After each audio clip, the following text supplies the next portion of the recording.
నమస్కారం. హెచ్సివి వార్తలకు స్వాగతం. ఈరోజు వార్తల ముఖ్యాంశాలు. పంట నష్టపోయిన ప్రతి రైతుకు ప్రభుత్వం అండగా నిలబడాలి. తెలుగుదేశం పార్టీ పొలిట్ బ్యూరో సభ్యులు మాజీ మంత్రి నక్కా ఆనందబాబు. రైతు శ్రేయస్సును దృష్టిలో పెట్టుకుని ముఖ్యమంత్రి జగన్ ఆర్బీకే సెంటర్ల ద్వారా ధాన్యం కొనుగోలు కేంద్రాలు ఏర్పాటు చేయడం ముద్దావహం. తెలంగాణ శాసనసభ్యులు అన్నాబత్తుని శివకుమార్. అన్నదాతను ఆదుకోవడంలో నిష్పక్షపాతంగా వ్యవహరించాలి. మాజీ మంత్రి ఆలపాటి రాజేంద్ర ప్రసాద్. ప్రకృతి వైపరీత్యాల వల్ల పంట నష్టపోయిన రైతాంగాన్ని ఆదుకోవాలనే ఉద్దేశంతో ఆంధ్రప్రదేశ్ రాష్ట్ర ముఖ్యమంత్రి వైఎస్ జగన్మోహన్ రెడ్డి రైతు భరోసా కేంద్రాల ద్వారా ధాన్యం కొనుగోలు కేంద్రాలను ఏర్పాటు చేస్తూ నిర్ణయం తీసుకుని మరోమారు తాను రైతు పక్షపాతను నిరూపించుకున్నారని తెలంగాణ శాసనసభ్యులు అన్నాబత్తుని శివకుమార్ అన్నారు.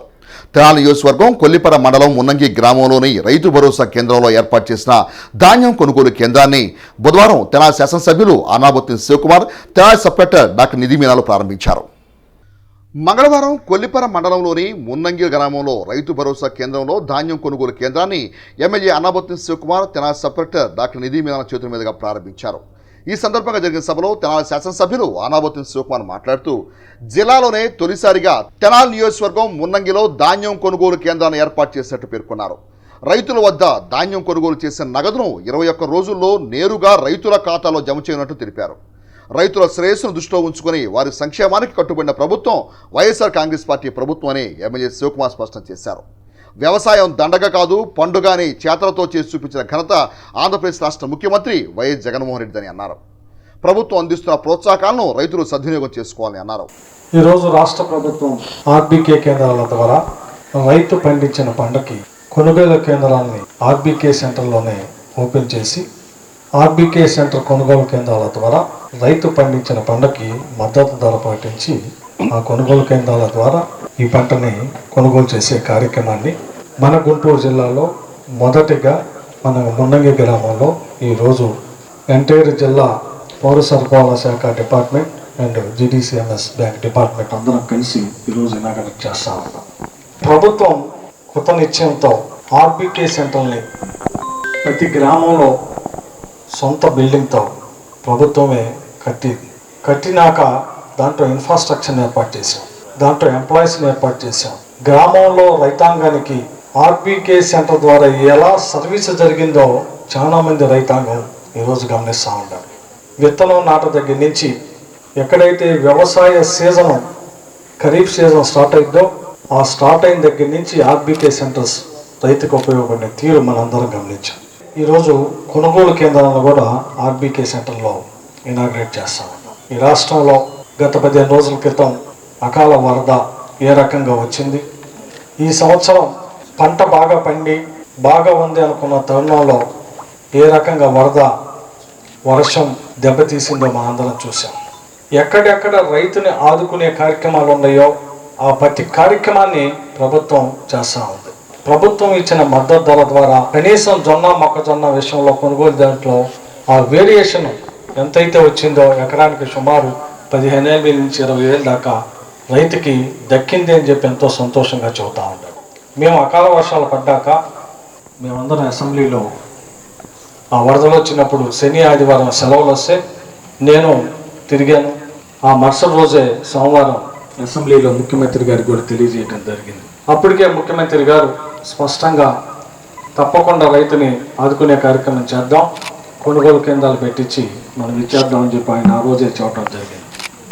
ఆ సందర్భంగానే ఈరోజు ప్రతి ఆర్బీకే సెంటర్లో కొనుగోలు కేంద్రం పెట్టి మనం మద్దతు ధర వరికి ఏ గ్రేడ్కి 75 కేజీలది 1,470 రూపాయలు ఇస్తా ఉన్నాం. సాధారణ రకం 1,455 రూపాయలు ఇస్తా ఉన్నాం. క్వింటాల్కి అయితే ఏ గ్రేడు 1,960 రూపాయలు, సాధారణ రకం క్వింటాల్కి 1,940 రూపాయలు ఈరోజు మద్దతు ధరగా పెట్టి ఆర్బీకే సెంటర్లో తీసుకుంటా ఉన్నాం.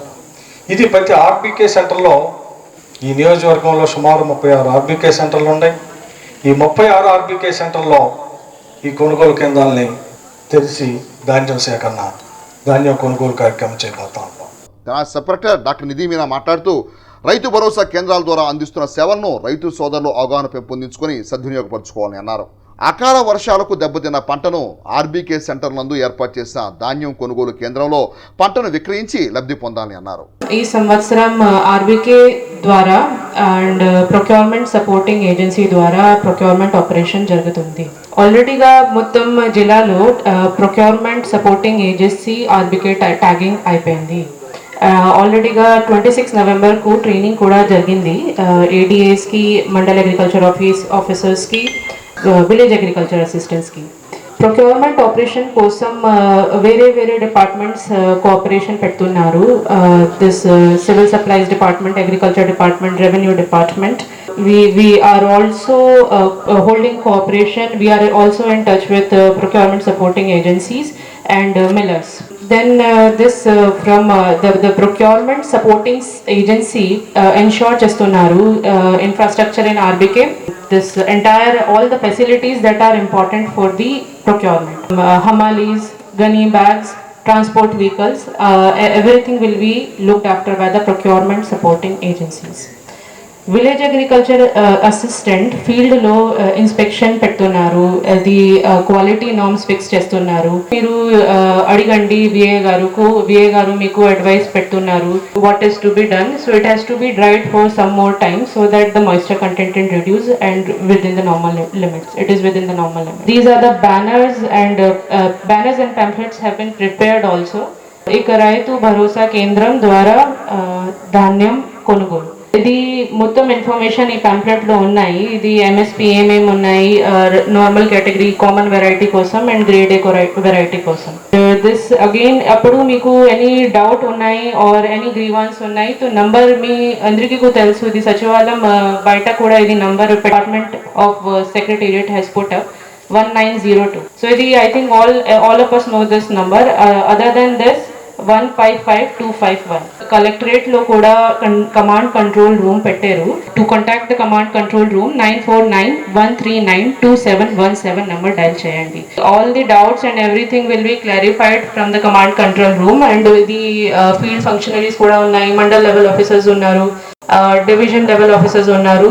కార్యక్రమంలో tahsildar G Nancharaiah, MPDO P Srinivasulu, APSCSLDM Sivaram Prasad, DSO S Padma, Kollipara MPP Bhimavarapu Padmavathi, మండల పార్టీ అధ్యక్షులు ఆరిగ చంద్రారెడ్డి, నాయకులు భీమవరపు సంజీవ్ రెడ్డి, డీసీఎంఎస్ డైరెక్టర్ ప్రసాదం బాలగురమ్మ, జిల్లా రైస్ మిల్లర్స్ అసోసియేషన్ అధ్యక్షులు భాస్కర్రావు తదితరులు పాల్గొన్నారు. జీడీసీఎంఎస్కి సంబంధించి కానీ లేదంటే ఈ కొనుగోలు కేంద్రంలో రూల్స్ రెగ్యులేషన్స్ ఉంటాయేదో మాయిశ్చర్ ఎన్నో ఉండాలని, దీనికి సంబంధించి ఇంకేదైనా కావాల్సినటువంటి సలహాలు సంప్రదింపులు అన్ని ఆర్బీకేలోనే జరపాలని గవర్నమెంట్ నిశ్చయించడం జరిగింది. ఇక నుంచి ఏ రైతైనా సరే మనం ధాన్యం అమ్మాలన్నా కొనుగోలు చేయాలన్నా కానీ ఆర్బీకేకి వస్తే ఆర్బీకేలో సంప్రదింపులు జరుపుకుంటే గవర్నమెంట్ ఇచ్చినటువంటి రేటుకి వీళ్ళు తీసుకునే దానికైతే అవకాశం ఉంది. దానికి అందరూ సహకరించాలని ఈ కార్యక్రమానికి సంబంధించి రైతులందరూ కూడా నేను విజ్ఞప్తి చేయడం జరుగుతూ ఉంది. ఇటీవల కురిసిన భారీ వర్షాలకు తీవ్రంగా నష్టపోయిన రైతాంగాన్ని ఆదుకునేందుకు అధికారులు, ప్రజాప్రతినిధులు నిష్పక్షపాతంగా వ్యవహరించాలని మాజీ మంత్రి, తెలుగుదేశం పార్టీ సీనియర్ నేత ఆలపాటి రాజప్రసాద్ అన్నారు. మంగళవారం సాయంత్రం తెనాలి సబ్ కలెక్టర్ డాక్టర్ నిధి మీనాకు మాజీ మంత్రి ఆలపాటి రాజప్రసాద్, తెలుగుదేశం పార్టీ నాయకులు కలిసి రైతుల నష్టపరిహారం, ఈ క్రాప్లో పేర్ల నమోదులో అవకతవకలపై జాబితాను సమర్పించారు. అనంతరం తెలుగుదేశం పార్టీ సీనియర్ నేత, మాజీ మంత్రి ఆలపాటి రాజప్రసాద్ మాట్లాడుతూ అకాల వర్షం రైతుల పాలిట శాపంగా మారిందని అన్నారు. ప్రభుత్వం అందించే అరాకొరా సాయమైనా తమకు అందుతుందో లేదో అని సందిగ్ధావస్థలో రైతులు అల్లాడిపోతున్నారని అన్నారు. అధికారుల సర్వే లెక్కలకు, ప్రభుత్వం తెలిపే లెక్కలకు క్షేత్రస్థాయిలో నష్టపోయిన రైతుల వివరాలకు అసలు పొంతనే లేదని ఆయన ఆరోపించారు. వాటిపై పునఃపరిశీలించి సరైన నివేదిక తయారు చేసి నష్టపోయిన ప్రతి రైతుకు సాయం అందించేలా చర్యలు తీసుకోవాలని సబ్ కలెక్టర్ నిధి మీనాకు మాజీ మంత్రి ఆలపాటి రాజప్రసాద్ వివరించారు. ఒకే సర్వే నెంబర్పై 100 ఎకరాల్లో భూమి ఉన్నట్లు తప్పుడు జాబితా తయారు చేశారని, సంబంధిత అధికారుల తీరుపై చర్యలు తీసుకోవాలని, నిజమైన రైతులకు న్యాయం చేయాలని కోరారు. కార్యక్రమంలో తెలుగుదేశం పార్టీ నాయకులు మహమ్మద్ కుద్దూష్, కె కనకరాంబాబు, అక్కిశెట్టి వెంకటేశ్వరరావు, కౌన్సిలర్ ఏ వెంకటేశ్వరరావు, పలువురు నాయకులు పాల్గొన్నారు. మనం అగ్రికల్చర్ డిపార్ట్మెంట్ కానీ రెవెన్యూ డిపార్ట్మెంట్ అడిగితే 100% కూడా పంట నమోదు జరిగిందని చెప్తా ఉన్నారు. కేవైసీ మాత్రం 75, అంటే ఏలుముద్ర కానీ, అదేవిధంగా కంటి ముద్రలు కానీ, ఇవన్నీ 75% పూర్తయిందని చెప్పారు. దానికి ఒక ఖాతా నెంబర్ ఇచ్చారు. సర్వే నెంబరు మారదు. ఎందుకంటే భూమి పుట్టిన తర్వాత ఒక survey number, old survey number, new survey number ఉన్న తర్వాత న్యూ సర్వే నెంబర్ ప్రకారంగా దాంట్లో ఎక్కడైనా బైఫికేషన్ జరిగితే, అంటే పంపిణీ జరిగితే ఆ వాటా, ఆ ఆస్తి వాటా వేరే వాళ్ళకు కూడా పార్ట్ కానీ, లేకపోతే అందులో సగం కానీ, లేకపోతే ఎవరికైనా అన్నదమ్ముల పంపకం కానీ, కుటుంబ పరిధిలో పంపకాలు జరిగితే దానికి మెయిన్ సర్వే నెంబర్ ఉండి అక్కడి నుంచి 1A, 1B, 1C, 1D అట్లా వస్తుంది. లేకపోతే 1, 2, బార్ 3 ఇట్లా వస్తుంది. కానీ ఒకే సర్వే నెంబర్ మీద కొన్ని వందల ఎకరాలు, కొన్ని చోట్ల ఒకే సర్వే, ఒకే ఖాతా నెంబర్ మీద చిన్న చిన్న డినామినేషన్తో పెద్ద సంఖ్యలో ఒకే సర్వే నెంబర్, ఒకే ఖాతా నెంబర్ మీద కొన్ని చోట్ల సర్పంచ్ల పేరు మీద, కొన్ని చోట్ల వాలంటీర్ల పేరు మీద భూమి వాళ్ళకు ఉండదంటే వాళ్ళకి భూమి ఉంటుంది. వేరే సర్వే నెంబర్లతో ఈ పంట నమోదు కార్యక్రమం కొంతమంది వాళ్ళకి పంట వరి లేకపోయినా కూడా అరటి వేసుకున్న వాళ్ళు ఎవరినైనా ఉంటే వాళ్ళది పసుపు అని ఏదో ఇష్టం వచ్చినట్టుగా నమోదు కార్యక్రమాలు చేశారు. మొన్న 3 రోజుల కిందట సబ్ కలెక్టర్ గారికి కూడా చెప్పడం జరిగింది. మొన్న కొల్లిపర, తూములూరు, కావులూరు ఇస్తే ఇప్పుడు అత్తోటి ఇచ్చాం, దంతలూరు ఇచ్చాం, వల్వాపురం ఇచ్చాం, అన్నవరం ఇచ్చాం. సబ్ కలెక్టర్ గారు ఏమని చెప్పారంటే ఇది చాలా సీరియస్ ఇష్యూ, దీని మీద నేను ఎంక్వైరీ చేసి మళ్ళీ నివేదిక సబ్మిట్ చేస్తాను కలెక్టర్ గారికి, అదేవిధంగా గవర్నమెంట్ అథారిటీస్కి. పోయిన సంవత్సరం నివేదికలు తీసుకున్నా కూడా ఇవే తప్పులు ఉన్నాయి. ఇవన్నీ ఎవరికి వెళ్తున్నాయి అనేది ఇప్పుడు ప్రశ్న. బహుశా ఇంత పెద్ద కుంభకోణం రాష్ట్రంలో జరగకూడదని చెప్పి నా అభిప్రాయం. ఎందుకంటే రికార్డుల పరిధిగా ఒక్కొక్క విలేజ్ని చూస్తే 50, 52, 53, 54, 55, 56, 57 శాతాలు నిజమైన రైతుల పేర్లు పెట్టారు. అసలు రైతుల పేర్లు లేకుండా సర్వే నెంబర్లు ఫేకు, ఖాతా నెంబర్లు ఏదేదో వేసుకున్నారు. ఇతర రాష్ట్రాల వాళ్ళు కూడా ఉన్నారు. ఈ రకమైన తతంగానికి ఎంక్వైరీ చేసి చెప్తామని చెప్పారు. ఇవాళ బలవంతపు వన్ టైం సెటిల్మెంట్ అంటున్నారు. నేనేమన్నానంటే 30 లక్షల ఇళ్ళు ఈ రోజున ఈ రాష్ట్రం ప్రభుత్వం, జగన్మోహన్ రెడ్డి గారు ₹1 కూడా మీది లేకుండా 30 లక్షల ఇల్లు నిర్మిస్తానని చెప్పారు. 2019లో ప్రకటించారు, 2020 మార్చిలోనే ఎప్పుడు ఇచ్చారు పట్టాలు. ఇప్పుడు వరకు ఒక ఇల్లు కూడా కట్టిన పాపం లేదు. ఒకవేళ కడితే ఎక్కడ చిన్న బేస్మెంట్ కడితే దాని డబ్బులు కూడా ఇవ్వాల, అది ₹1కే ఇచ్చారని చెప్తున్నారు. మీరు ఇవాళ ఇచ్చిన ఇంటికి, ఇళ్ల స్థలానికి ఇల్లు కట్టించేది ఉచితంగా కట్టిస్తానని చెప్పి, ఎప్పుడో కట్టిన ఇల్లు సెటిల్మెంట్ చేస్తానని చెప్పి దానికి 10,000 కట్టమంటావేంటి?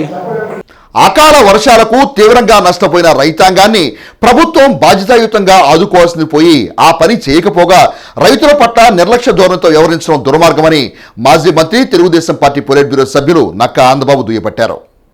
బుధవారం స్థానిక రామలింగేశ్వరపేటలోని వేమూరు, తెనాలి నియోజకవర్గ తెలుగుదేశం పార్టీ కార్యాలయంలో ఏర్పాటు చేసిన విలేకరుల సమావేశంలో నక్కా ఆనందబాబు మాట్లాడుతూ పంట నష్టం అంచనా వేయడంలోనూ ప్రభుత్వం పూర్తి స్థాయిలో వైఫల్యం చెందిందని దుయ్యబట్టారు. రాష్ట్రంలోని రైతాంగానికి ఎటువంటి నష్టం జరిగినా సహించమని అన్నారు. ధరల స్థిరీకరణ నిధి పరిస్థితి ఏమిటని ఆయన ప్రభుత్వాన్ని ప్రశ్నించారు. పంట నష్టపరిహారం జాబితాలో అవకతవకలు చేస్తే రైతులు ఎక్కడ లబ్ధి పొందుతారని ఆయన ఘాటుగా ప్రశ్నించారు. రాష్ట్రంలో దోపిడీ ప్రభుత్వం, దౌర్జన్య ప్రభుత్వం ఉండటం బాధాకరమని అన్నారు. అధికారులైనా నిష్పక్షపాతంగా వ్యవహరించి రైతులకు అండగా ఉండాలని మాజీ మంత్రి ఆనందబాబు కోరారు. సమావేశంలో వేమూరు వ్యవసాయ మార్కెట్ మాజీ చైర్మన్ జొన్నగడ్డ విజయబాబు, రాష్ట్ర కార్యదర్శి తూనుగుంట్ల సాయిబాబు, బాపట్ల పార్లమెంట్ తెలుగు రైతు కార్యదర్శి కిషోర్, వేమూరు నియోజకవర్గ తెలుగు రైతు కార్యదర్శి జగన్నాథం, మైనేని మురళీకృష్ణ, శివారెడ్డి, శేషుబాబు, రాహుల్, బ్రహ్మం, కరుణ శ్రీనివాసరావు, కుర్రి వెంకటరెడ్డి, నాయకులు, కార్యకర్తలు పాల్గొన్నారు. గుంటూరు జిల్లా వ్యాప్తంగా కూడా వరి పంట పూర్తిగా దెబ్బతింది. 5,40,000 ఎకరాల్లో గుంటూరు జిల్లాలో వరి ధాన్యం పండిస్తూ ఉన్నారు. మన డెల్టా ప్రాంతంలో 4,74,000 ఎకరాల్లో వరి పంట వేయడం జరిగింది. అందులో ప్రధానంగా వేమూరు నియోజకవర్గంలో 96,000 ఎకరాల్లో ఈ పంట రైతులు వేసుకోవడం జరిగింది. పంట చేతికొచ్చే టైంకి అకాల వర్షాలు, భారీ వర్షాలతో పంట అంతా కూడా నేలపాలైపోయినటువంటి పరిస్థితి.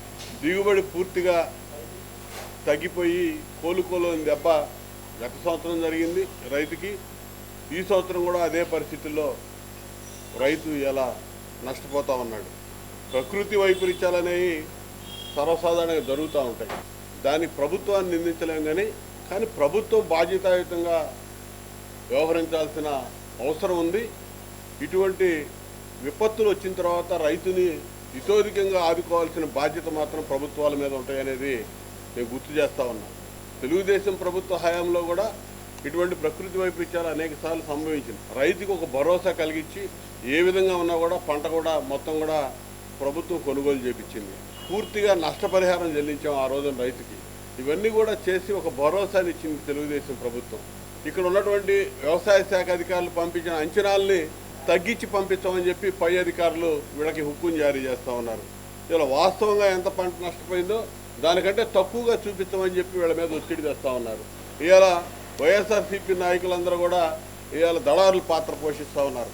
నష్టం జరగకపోయినా వాళ్ళ పంట మొత్తం కూడా ఎన్రోల్ చేయించుకోవటం, ఏదైనా న్యూట్రల్ పర్సన్స్ తెలుగుదేశం పార్టీ సానుభూతి పరులుంటే వాళ్ళ పంట నష్టపరిహారం అందకుండా వాళ్ళని రాయకుండా పక్కన పెట్టే కుట్రల కుతంత్రాలు జరుగుతూ ఉన్నాయి. ఎన్యూమరేషన్ చేయడానికి ఇవాళ లాస్ట్ డేట్ వాళ్ళు ఇచ్చింది, కట్ ఆఫ్ డేట్ పెట్టుకున్నారు.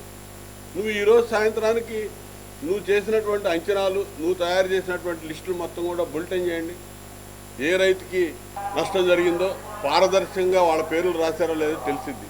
ఉన్నటువంటి పంచాయతీల్లో ఉన్నటువంటి సెక్రటేరియట్ ఎంప్లాయీస్, సెక్రటేరియట్ సిబ్బందిలో ఉన్నటువంటి అగ్రికల్చరల్ అధికారులు కానీ, మండల అగ్రికల్చరల్ అధికారులు కానీ, వీళ్ళందరికీ కూడా ఇక్కడ ఉన్నటువంటి ఎమ్మెల్యేస్ హుకుం జారీ చేశారు. లిస్టులన్నీ కూడా తయారు చేసి మా నాయకులు పంపించండి. రైతు అంటే రైతే, ఎవరైనా కానీ ఏ పార్టీ అన్నా కానీ. ఇక్కడ పార్టీల పరంగా చూసి నష్టం చేయాలని చూస్తే మాత్రం మొత్తం కూడా రోడ్లు ఎక్కాల్సి వస్తుందని మాత్రం నేను హెచ్చరిస్తూ ఉన్నాను.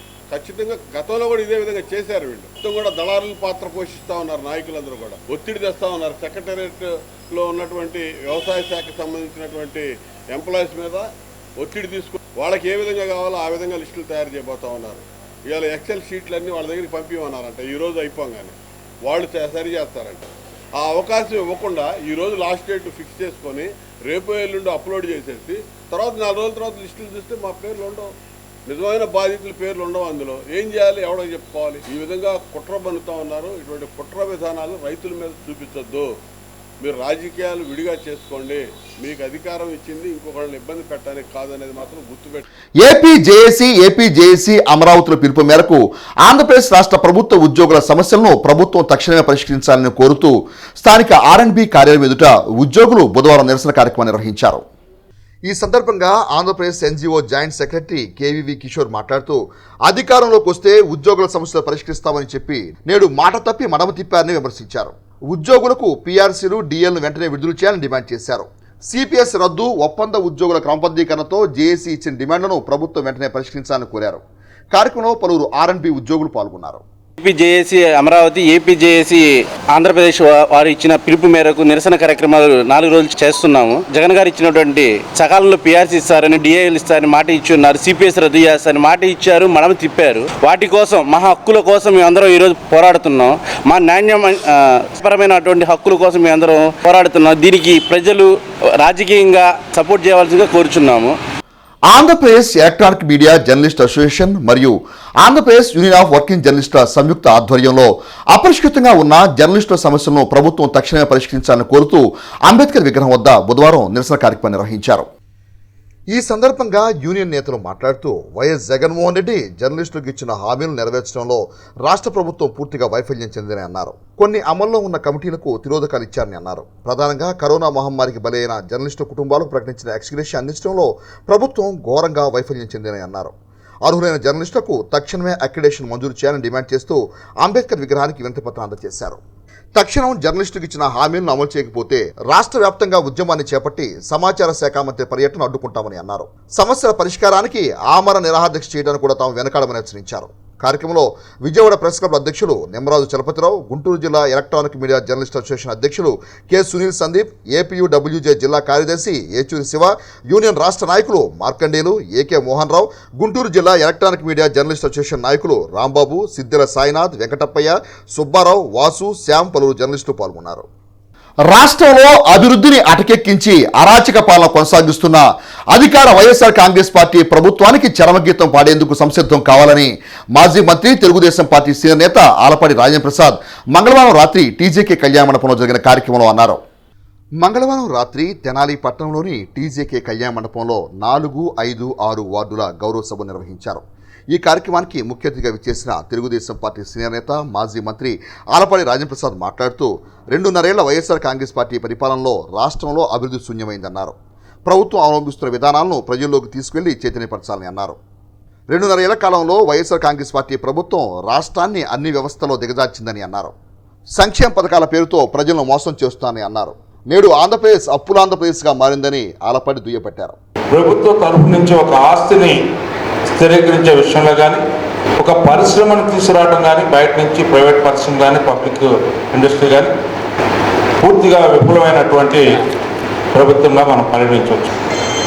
ఎన్నికల కమిషన్ అంటే మేము గాంధారి పుత్రులు 151 మంది ఉన్నాం కాబట్టి మేము చెప్పిందే చేయాలి. ఏ కమిషన్ అయినా ఏ వ్యవస్థ అయినా సరే. ఎంత దాకా వెళ్ళారంటే న్యాయ వ్యవస్థ కూడా మేము చేసిన చట్టాన్ని ఒప్పుకోవాలి చెప్తే ఇంకోటి చెప్పేది ఒప్పుకోకూడదు అనేది వాళ్ళకున్న ఆలోచన, రాజ్యాంగం పట్ల వాళ్ళకున్న అవగాహన. ఎవరి వల్ల అయితే శాసనసభ్యులు అయ్యారో, ఎవరి వల్ల అయితే ఆ శాసనసభలో మెజార్టీ వల్ల ముఖ్యమంత్రి అయ్యారో వాటికి ఏమన్నా గౌరవిస్తున్నారా అంటే వాళ్ళకి ఇష్టమైతే శాసనమండలి ఉంటుంది, లేకపోతే రద్దు అంటున్నారు. వాళ్ళకి మెజార్టీ లేదు కాబట్టి వాళ్ళు అన్నమాట చెల్లలేదు కాబట్టి శాసనమండలి రద్దు. ఇప్పుడు మెజార్టీ వచ్చింది కాబట్టి దాని శాసనమండలి ఉంది అంటున్నారు. వాళ్ళు అనుకున్నది జరిగితే అది పాలన. ఆ రకమైన పోకడలో ఈ ప్రభుత్వం ఉంది అని చెప్పి మనకి అర్థమవుతున్న వ్యవహారం ఈ 2.5 సంవత్సరాల నుంచి. పీపీఏలు, పవర్ ప్లాంట్ ప్రాజెక్ట్ అగ్రిమెంట్స్ని మీద సోలార్ ఏవైతే ఉన్నాయో వాటినన్నింటినీ కూడా ఆపివేసి వాటి దగ్గర నుంచి మనకు 3 రూపాయల లోపల వచ్చేది ఉన్నా కూడా బయటకు కొన్నారు. 10 రూపాయలకి, 11 రూపాయలకి, 9 రూపాయలకి, డిస్కౌంట్ కొన్నారు, 14 రూపాయలు దాకా కొన్నారు. ఒకప్పుడు మనది పవర్ ఎక్సెస్ స్టేట్, పవర్ లేనటువంటి స్టేట్గా ఉంటే పవర్ ఎక్సెస్ స్టేట్గా 5 ఏళ్లలోనే మనం చంద్రబాబు నాయుడు నాయకత్వంలో నిరూపించబడితే ఎన్నో అంశాల్లో హెల్త్లో కానీ, ఎడ్యుకేషన్లో కానీ, పవర్లో కానీ డబుల్ సూచికలో 14% 11, 12, 13, 14 దాకా వెళ్ళాం. ఇవాళ ఎక్కడున్నాం? టోటల్గా మన స్థానాలన్నీ 18, 19, 20, 21 ఆ స్థానాల్లో మనం బీహార్ కంటే, ఒరిస్సా కంటే, ఇట్లాంటి వాటికంటే కూడా వెనకుండే పరిస్థితికి ఈనాడు ప్రభుత్వం తీసుకెళ్ళి ఇవాళ మేము మెరుగ్గా పనిచేస్తున్నామని చెప్తా ఉన్నారు. ఈ కార్యక్రమంలో నాయకులు అడుసుమల్లి వెంకటేశ్వరరావు, కొరపాటి లక్ష్మి, నాసర్, జాస్తి సరళ, అక్కిశెట్టి వెంకటేశ్వరరావు, బొంతా సాంబయ్య, శాఖమూరి చలపతిరావు పలువురు నాయకులు పాల్గొన్నారు. ఈరోజు మనందరము కూడా ఈ సమావేశం బాధతో జరుపుకుంటున్నాం. కొంచెం కాదు, చాలా బాధగా ఉంది. మరి చట్టసభలుగా మార్చి చెత్త విషయాలని ఆ సభల్లో మాట్లాడుతూ స్త్రీకి గౌరవం అనేది లేకుండా స్త్రీలను కూడా అగౌరవపరుస్తూ సభల్లో జరుగుతూ ఉన్నాయి. నీచమైనటువంటి సంస్కృతిని చట్టసభల్లో ఈరోజు తీసుకొస్తూ ఉన్నారు. మన చంద్రబాబు నాయుడు గారు ఎందుకు ఈ పిలుపునిచ్చారంటే స్త్రీకి గౌరవం సమాజంలో పెరగాలి, స్త్రీని పూజించాలి. మన యొక్క వేదాల్లోనే చెప్తూ ఉన్నారు, ఎక్కడైతే స్త్రీ పూజింపబడుతుందో అక్కడ దేవతలు పూజింపబడతారు అని. అటువంటి సంస్కృతి ఉన్నటువంటి మన దేశంలో మరి ఈ రకంగా చట్టసభల్లో స్త్రీని అవమానించడం అనేది చాలా బాధాకరమైనటువంటి విషయము.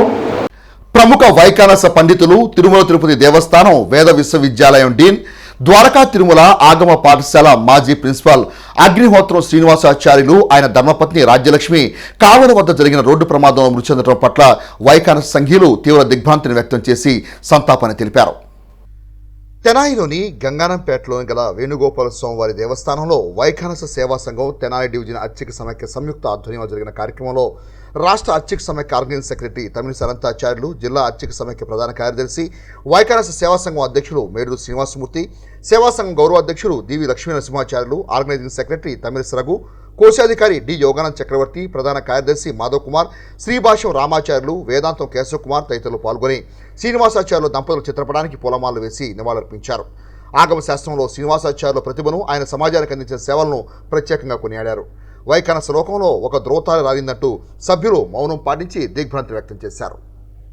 కారు ప్రమాదంలో అకాల మరణం చెందినటువంటి అగ్నిహోత్రం శ్రీనివాసాచార్యులు గారు, వారి సతీమణి రాజ్యలక్ష్మి గారు అకాల మరణానికి గురవటం వైఖానస లోకానికి తీరని నష్టం. అగ్నిహోత్రం శ్రీనివాసాచార్యులు గారు ప్రస్తుతం తిరుమల తిరుపతి వేద విశ్వవిద్యాలయానికి డీన్గా పనిచేస్తున్నారు. ఆయన ద్వారకా తిరుమలలోని ఆగమ పాఠశాలలో ప్రిన్సిపాల్గా పనిచేశారు. వేలాది మంది విద్యార్థుల్ని వైఖానస ఆగమ పండితులుగా తీర్చిదిద్ది సమాజానికి అందించినటువంటి మహోన్నత వైఖానస పండితులు వారు. యావత్ భారతదేశంలో కూడాను శతాధిక ప్రతిష్టాపనాచార్యుడిగా అనేక వేల ఆలయాలు ఆయన నేతృత్వంలో రూపుదిద్దుకోవటం జరిగింది. ఇంకొద్ది కాలం వారు గనక జీవించి ఉండేటట్టయితే ఆ వేద విశ్వవిద్యాలయానికి వైస్ ఛాన్సలర్గా కూడా ఆయన వచ్చేటువంటి అవకాశం ఉన్నది. ఆయన ద్వారకా తిరుమల నుంచి ఇక్కడికి రావటం అంటేనే ఆయన యొక్క ప్రతిభా వ్యుత్పత్తుల్ని గుర్తించి వేద విశ్వవిద్యాలయం ఆయన్ని ఆహ్వానించడం జరిగింది. ఆయన చేతుల మీద కూడా అనేకమైనటువంటి వైఖానస ఆగమ గ్రంథాలని ఆయన రచించడం జరిగింది. ఎంతో భయభక్తులతో కూడాను విద్యార్థుల్ని తీర్చిదిద్దడం జరిగింది. వారితో పాటు అకాల మరణానికి గురి అయినటువంటి రాజ్యలక్ష్మి గారు, వారి సతీమణి, ఆమెని వారి యొక్క శిష్యులందరూ కూడా అమ్మగా భావిస్తారు, అన్నపూర్ణగా సంభావిస్తారు. అటువంటి ఆమె కూడా వారితో పాటు ఇవాళ అకాల మరణానికి గురి కావటం అనేటువంటిది చాలా దుఃఖభాజనమైనటువంటి విషయం. ఆ ఎత్తైన 7 కొండల మీద ఉన్నటువంటి ఆ శ్రీనివాసుడు వారి ఆత్మకు శాంతి చేకూర్చాలని కోరుతున్నాము. తిరుమల తిరుపతి దేవస్థానముల యొక్క వేద విశ్వవిద్యాలయం డీన్గా పనిచేస్తున్నటువంటి అగ్నిహోత్రం శ్రీనివాసాచార్యులు వారు దంపతి సమేతంగా రోడ్డు ప్రమాదంలో మరణించడం అనేటువంటిది వైఖానస లోకంలో ధృవతారలాలినట్లయింది. అటువంటి మహాపండితుని కోల్పోవడం అనేది వైఖానసందరికి కూడా తీరని లోటు. వేల మంది ఉపాధ్యాయులను ఆగమ శాస్త్రంలో ప్రావీణ్యులు గావించి వారికి ఒక జీవనోపాధిని, ఒక మార్గాన్ని, దశానిర్దేశాన్ని కూడా ఇచ్చినటువంటి మహనీయుడు ఆయన అనేక రకాలైనటువంటి ఆగమ శాస్త్ర గ్రంథాలను కూడా రచింపజేసి సమాజానికి అందించినటువంటి మహానుభావుడు. కేవలం ఆగమ శాస్త్రంలోనే కాకుండా సంస్కృత భాషలో కూడా మంచి పాండిత్యాన్ని సంపాదించి, జ్యోతిష శాస్త్రంలో కూడా పాండిత్యాన్ని సంపాదించి 10 మందికి అందించి అనేక రకాలుగా సేవలు అందించినటువంటి ఆయన యొక్క మరణానికి ఆయన కుటుంబ భార్యాభర్తలు ఇద్దరు కూడా మరణించడం పట్ల వైఖాన సేవా సంఘం తరపున ప్రత్యేకమైనటువంటి సంతాపాన్ని తెలియజేసుకుంటూ, ప్రభుత్వం నుండి పొందిన గృహ నిర్మాణ రుణ బకాయిలను లబ్ధిదారులు వెంటనే చెల్లించి గృహ హక్కుదారులుగా మారాలని తెనాలి పురపాలక సంఘ కమిషనర్ ఎం జశ్వంతరావు సూచించారు. బుధవారం తెనాలి పురపాలక సంఘ కార్యాలయంలో ఓటీఎస్ ప్రభుత్వ పథకంపై అవగాహన కార్యక్రమం నిర్వహించారు. ఈ సందర్భంగా తెనాలి పురపాలక సంఘ కమిషనర్ ఎం జశ్వంతరావు మాట్లాడుతూ 1983 నుండి 2701 మంది గృహ నిర్మాణ బకాయిలు కలిగి ఉన్నారని, ప్రభుత్వం నుంచి పొందిన రుణాన్ని లబ్ధిదారులు తిరిగి చెల్లించాలని అన్నారు. పట్టణ పరిధిలో 15,000 రూపాయలు, గ్రామీణ ప్రాంతాల్లో 10,000 రూపాయలను చెల్లించి గృహ హక్కుదారులు తమ పత్రాలను పొందాలని కమిషనర్ వివరించారు. ప్రస్తుతం 483 మంది రుణాలను చెల్లించారని, 2,218 మంది గృహ నిర్మాణ బకాయిదారులు రుణాలను త్వరితగతిన చెల్లించి హక్కు పత్రాలను పొందాలని కమిషనర్ సూచించారు. ప్రభుత్వం కల్పించిన ఈ ఓటీఎస్ సౌకర్యాన్ని అందరూ సద్వినియోగం చేసుకోవాలని కోరారు. రాష్ట్ర ప్రభుత్వం జగనన్న సంపూర్ణ గృహ హక్కు పథకం కింద మన తెనాలి టౌన్లో 1983 సంవత్సరం నుంచి ఇప్పటి వరకు హౌసింగ్ డిపార్ట్మెంట్ వారి ద్వారా శాంక్షన్ చేసిన ఇళ్ళు 2,701 ఉన్నాయి. అవన్నీ కూడా ఇప్పుడు కొన్ని అంటే ఇంట్రెస్ట్లు పెరిగిపోయి 80,000, 90,000 కూడా అయినాయి. అంటే వాళ్ళు ఆ రోజు లోన్ ఇచ్చిన అమౌంట్తో కూడా కలుపుకొని ఈ రోజున మరి ప్రభుత్వం వీటన్నిటినీ కూడా సెటిల్ చేయడానికి గవర్నమెంట్ మరి ప్రత్యేకంగా ఒక రాయితీ ఇస్తూ వీటన్నిటిని కూడా రిజిస్ట్రేషన్ మన సెక్రటేరియట్ సిబ్బంది ద్వారానే రిజిస్ట్రేషన్ చేసి ఇవ్వటానికి చర్యలు తీసుకోవడం జరిగింది. దానిలో భాగంగానే గత కొద్ది రోజుల నుంచి మనం ఎవరైతే బెనిఫిషియరీస్ ఉన్నారో వాళ్ళందరి దగ్గర నుంచి సింగిల్ అంటే ఓటీఎస్ 1 టైం సెటిల్మెంట్ కింద వాళ్ళ దగ్గర నుంచి మన టౌన్లో 15,000 రూపాయలు, అలాగే రూరల్లో 10,000 రూపాయలు వాళ్ళ దగ్గర నుంచి నగదు వసూలు చేసుకొని వాళ్ళకి రిసీట్ కూడా ఇవ్వటం జరుగుతూ ఉంది. వీళ్ళకి ఎవరైతే ఈ రకంగా మనం అంటే ఇంట్రెస్ట్ కూడా ఉండదు, వాళ్ళకి ఏంటంటే 40,000, 90,000 చిల్లర కూడా ఇంట్రెస్ట్తో కూడా అయినాయి. ఇప్పుడైతే కేవలం మన తెనాలి టౌన్కి వచ్చి 15,000 రూపాయలు చెల్లిస్తే సరిపోతుంది. వాళ్ళకి రిజిస్ట్రేషన్ కూడా చేసి మన సెక్రటేరియట్ వ్యవస్థ ద్వారా వాళ్ళకి ఇవ్వడం జరుగుతుంది. అప్పుడు వాళ్ళకి ఆ సైట్ మీద పూర్తి హక్కులు కూడా ఉంటాయి. ఆ తర్వాత వాళ్ళు అమ్ముకున్నా మరి వాల్యుయేషన్ పెరుగుతుంది. అలాగే బ్యాంకులో కూడా తాకట్టు పెట్టుకోవడానికి కూడా ప్రజలు మరి గమనించాల్సిందిగా కోరుకుంటున్నాం. రాష్ట్ర ప్రభుత్వం చాలా మంచి పథకం ప్రవేశపెట్టబడింది. పథకాన్ని అందరూ కూడా సద్వినియోగం చేసుకోండి. ఇప్పటి వరకు మనకి 2701 ఉంటే ఈ రోజు వరకు 483 మంది నిన్నటి వరకు పే చేశారు. ఇంకా 2218 పెండింగ్ ఉన్నాయి.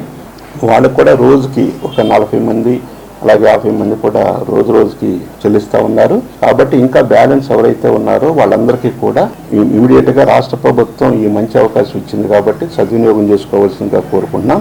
వార్తలు ముగించే ముందు ముఖ్యాంశాలు మరోసారి. హెస్సీ వార్తలకు యూట్యూబ్లో తెనాలి హెస్సీ అని టైప్ చేసి కూడా ప్రేక్షకులు వీక్షించవచ్చు. పంట నష్టపోయిన ప్రతి రైతుకు ప్రభుత్వం అండగా నిలబడాలి. తెలుగుదేశం పార్టీ పొలిట్ బ్యూరో సభ్యులు మాజీ మంత్రి నక్కా ఆనందబాబు. రైతు శ్రేయస్సును దృష్టిలో పెట్టుకుని ముఖ్యమంత్రి జగన్ ఆర్బీకే సెంటర్ల ద్వారా ధాన్యం కొనుగోలు కేంద్రాలు ఏర్పాటు చేయడం ముద్దావహం. తెనాలి శాసనసభ్యులు అన్నాబత్తుల శివకుమార్. అన్నదాతను ఆదుకోవడంలో నిష్పక్షపాతంగా వ్యవహరించాలి. మాజీ మంత్రి ఆలపాటి రాజేంద్ర ప్రసాద్. హెస్సీ వార్త సమాప్తం. నమస్కారం.